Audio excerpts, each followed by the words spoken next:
3 relatos de sucesos en carreteras de México. Historia 1 kilómetro 187. Hay noches que no se olvidan, no porque te pase algo malo, sino porque sientes que algo te eligió para recordarlo. Era diciembre de 2013. Yo transportaba refacciones para una empresa minera, desde Parral hasta Durango. Conducía solo, como siempre. Había salido tarde, después de una cena rápida en una fonda de carretera. El dueño me advirtió: no agarres el tramo del 187 de noche. Dicen que hay algo raro por ahí. Me reí. Llevaba 20 años manejando, y esas historias las escuchas en cada ruta. Que si una niña en la niebla, que si un coche fantasma, que si los faros se apagan solos. Nunca me había pasado nada fuera de lo normal, hasta esa noche. El tramo entre Jiménez y Durango es largo, seco, lleno de subidas. No hay casas, ni señal, ni luz. Solo desierto. La radio fallaba y el cielo estaba tan negro que el horizonte parecía tragarse el camino. Eran las 2:40 de la madrugada cuando vi las primeras luces. Era un auto pequeño, un sedán blanco, estacionado al lado del camino con las luces intermitentes. Pensé que tal vez necesitaban ayuda. Frené, bajé la velocidad y encendí las luces altas. Adentro, pude distinguir a alguien en el asiento del conductor. No se movía. Golpeé el claxon, bajé del camión con la linterna, pero al acercarme noté algo raro. El motor del auto no estaba encendido, y las luces no parpadeaban, estaban fijas, como si fueran falsas. La puerta del conductor estaba entreabierta. Asomé la linterna y el asiento estaba vacío. Ni llaves, ni mochila, ni señales de que alguien hubiera estado ahí. Solo una mancha oscura en el asiento, como si el agua se hubiera filtrado desde adentro. De repente, escuché el motor de mi camión encenderse solo. Corrí hacia él, pero antes de subir, sentí algo detrás de mí, una respiración lenta, cerca del cuello. Me giré, pero no había nadie. Subí al camión,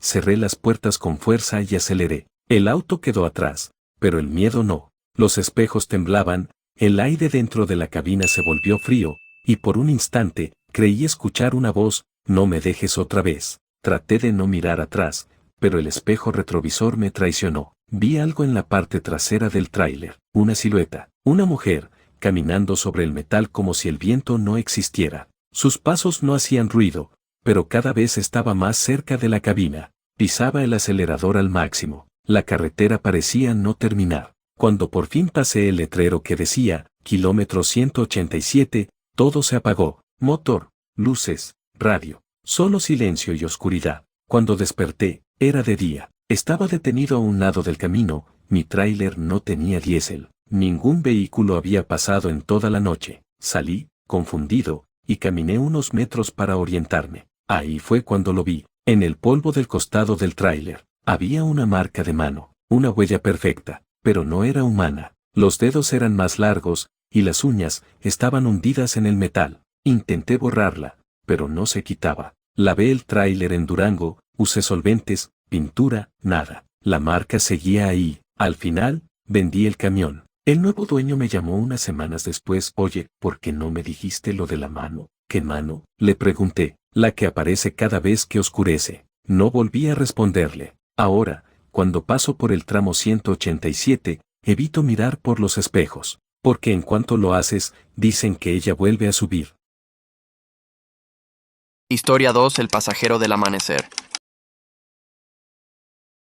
Tenía 38 años cuando pasó esto. A veces pienso que si aquella noche hubiera decidido descansar, quizá hoy estaría durmiendo tranquilo, sin recordar su voz. Había estado manejando durante casi 14 horas seguidas. Transportaba piezas mecánicas desde Puebla hasta el puerto de Veracruz. Era finales de noviembre, época de neblina espesa y caminos vacíos. La carretera se abría frente a mí como una línea interminable. Las luces del tablero me hipnotizaban y los parpadeos del limpiaparabrisas marcaban un ritmo casi hipnótico. El cansancio comenzaba a hacerme ver cosas, sombras que cruzaban, luces que se apagaban al acercarme. A eso de las 5 de la mañana, justo antes del amanecer, vi algo a lo lejos, una silueta solitaria al borde del camino. Al principio pensé que era un árbol caído, o un poste, pero conforme me acerqué, distinguí claramente una figura humana, un hombre, empapado, haciendo señas con el brazo. Frené por instinto. El tipo subió sin decir palabra. Vestía una camisa vieja, desabotonada hasta el pecho, y un pantalón oscuro cubierto de lodo. Tenía las manos temblorosas, y el agua le goteaba desde la gorra hasta los zapatos. ¿A dónde va, jefe?, le pregunté. El hombre tardó unos segundos en responder. Luego dijo, en voz baja, casi un susurro, hasta donde llegue la niebla. No entendía a qué se refería, pero no insistí. Había escuchado cosas raras en la carretera, y a esas horas, uno ya no pregunta mucho. Seguimos en silencio varios kilómetros. Solo se oía el ruido del motor y el golpeteo de la lluvia. De vez en cuando, lo miraba de reojo. Parecía tranquilo, pero había algo en su respiración. No era un suspiro normal, sonaba más hondo, como si cada inhalación viniera desde muy lejos. A la altura de un letrero oxidado que decía, Cerro Gordo, 15 kilómetros, decidí encender la radio para romper el silencio. Pero lo único que se escuchó fue un zumbido fuerte, como si algo estuviera interfiriendo. Apagué el aparato enseguida. El pasajero se giró hacia mí y sonrió. Era una sonrisa pequeña, tensa, sin mostrar los dientes. No me gusta el ruido, dijo. Allá arriba hay suficiente. No supe qué responder. Solo sentí y seguí manejando. Afuera, la niebla se volvió tan espesa que apenas veía unos metros adelante. Intenté concentrarme en la línea blanca del pavimento, pero sentía su mirada fija en mí. Era incómoda. Sentía que me observaba incluso cuando no lo veía. Después de un rato, sin pensarlo, hablé. Viene de algún pueblo cercano. El hombre tardó otra vez en responder. Luego murmuró. De uno, que ya no existe. No supe qué decir. Solo asentí, fingiendo no haber escuchado. Minutos después, el tipo comenzó a hablar solo. Sus palabras eran entrecortadas, confusas. Hace frío, decía. No debía haber cruzado el río, el agua estaba alta, ellos no me dejaron volver. Me tensé, apreté el volante y miré de reojo. Sus manos estaban en el regazo, quietas, pero de sus mangas goteaba agua, como si acabara de salir de un lago. Me armé de valor y dije, ¿está bien, amigo? ¿Quiere que lo deje en alguna gasolinera? No respondió, solo miró al frente. En ese momento, la niebla se aclaró lo suficiente para ver una desviación. Un pequeño parador abandonado con un baño público y una máquina expendedora rota. Aproveché para detenerme y estirar las piernas. Voy a bajar un momento, le dije. El pasajero asintió con un gesto lento, sin mirarme. Bajé. El aire afuera era helado, pesado. Fui al baño, me lavé la cara con agua fría e intenté calmarme. Cuando regresé al camión, abrí la puerta del conductor y me quedé inmóvil. El asiento del copiloto estaba vacío, pero lo que me heló la sangre fue el cinturón de seguridad, seguía abrochado. Subí, revisé el asiento trasero, nada, solo el olor a humedad, un olor como a río, a ropa mojada vieja. Encendí el motor y aceleré sin pensarlo demasiado. Durante el resto del camino, el radio no volvió a funcionar, y aunque no había nadie más, seguía sintiendo que respiraba conmigo. Llegué a Veracruz al amanecer, entregué la carga, dormí unas horas en un hotel barato y traté de olvidar el asunto. 2 días después, en una fonda de carretera, le conté la historia a otro chofer. El tipo me escuchó en silencio, con la mirada fija en el café. Cuando terminé, levantó la vista y me dijo que lo levantó cerca de Cerro Gordo. Asentí. El hombre se persignó y dijo, ese sujeto era José Ramírez. Se ahogó hace años, cruzando el río, justo a esa hora, cuando cae la niebla. Desde entonces, hay quienes aseguran verlo pidiendo aventón. Esa noche no dormí, y desde entonces, cada vez que manejo de madrugada y veo niebla al frente, bajo la velocidad, apago la radio y murmuro, no hoy, José, no esta vez. Porque aunque no haya nadie, a veces el asiento del copiloto vuelve a mojarse solo. Historia 3. El último retén. A veces pienso que la carretera tiene memoria, que cada curva, cada bache y cada línea pintada guarda un pedazo de las cosas que han pasado ahí. Lo que viví hace más de 20 años, todavía me persigue, y aunque he tratado de olvidarlo, hay noches en que todavía escucho las voces de aquel retén. Era el año 2003. Llevaba alimentos desde Celaya hasta Morelia. No era la primera vez que tomaba la libre, la autopista estaba en reparación y la mayoría de los choferes evitábamos los retenes militares de la zona. Eran tiempos difíciles, secuestros, asaltos y mucha tensión en las carreteras. Esa noche salía a eso de las 10. El aire olía a campo mojado y el cielo estaba tan oscuro que apenas se distinguían las montañas. La radio chispeaba con interferencia, y entre los sonidos, Se escuchaban de fondo las noticias sobre un retén que había sido atacado días atrás. Murieron 6 elementos del ejército en el tramo libre a Morelia. Apagué la radio. No quería seguir escuchando. A la medianoche, la carretera se volvió más solitaria. Las señales brillaban con la luz de los faros, y a lo lejos, pude ver algo. Un conjunto de conos anaranjados y una caseta improvisada a un costado del camino. Pensé que era el retén militar del que hablaban en las noticias. Disminuí la velocidad.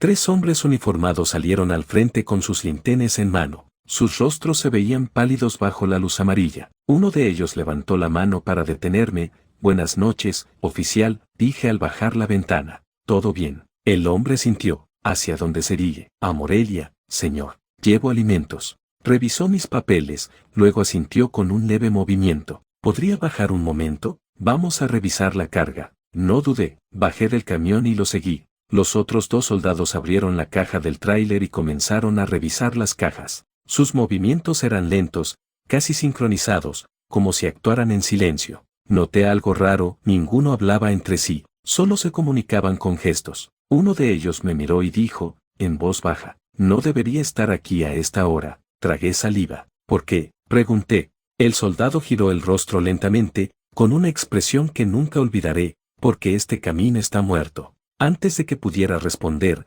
el que parecía el comandante se acercó. «Todo en orden, puede seguir», dijo. Subí al camión, encendí el motor, pero cuando miré por el espejo, noté algo extraño. El soldado que me había hablado ya no estaba ahí. Solo vi las luces titilantes de los conos reflejándose en el pavimento mojado. Avancé unos metros y, por curiosidad, volví la vista atrás. Y entonces el corazón se me detuvo. La carretera estaba completamente vacía. No había conos, ni caseta, ni luces. Nada. Frené, bajé del camión con la linterna y caminé hacia donde había estado el retén. Solo el viento y el ruido lejano de los grillos. Ni rastro de huellas ni marcas de neumáticos. Volví a subir al camión temblando. No podía entenderlo. Encendí la radio buscando alguna voz humana, pero solo encontré estática. Entonces, entre los ruidos, se filtró una transmisión débil. «Atacados, kilómetro 33, sin sobrevivientes», repito, «sin sobrevivientes».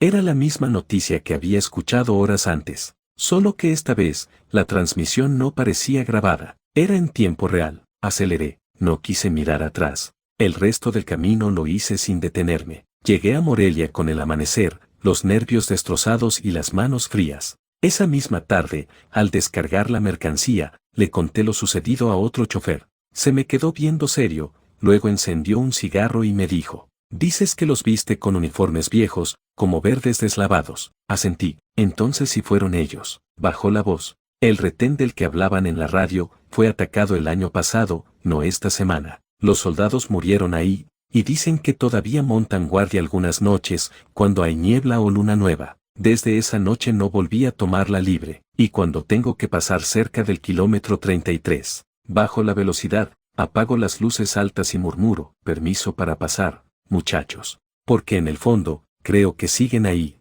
revisando a los que todavía estamos vivos. Las carreteras mexicanas guardan más que historias, guardan memorias, porque a veces no importa cuánto avances, el pasado siempre encuentra la forma de alcanzarte. Dicen que cada ruta tiene su propio guardián, otros aseguran que son solo almas que no supieron detenerse a tiempo. Quizá nunca lo sabremos, pero si algún día manejas de noche, solo, y notas que el aire se enfría sin razón, que el motor titubea, o que ves una silueta donde no debería haber nadie, no te detengas, no mires atrás, y sobre todo, no apagues las luces, porque en esas carreteras, el silencio no está vacío, está esperando.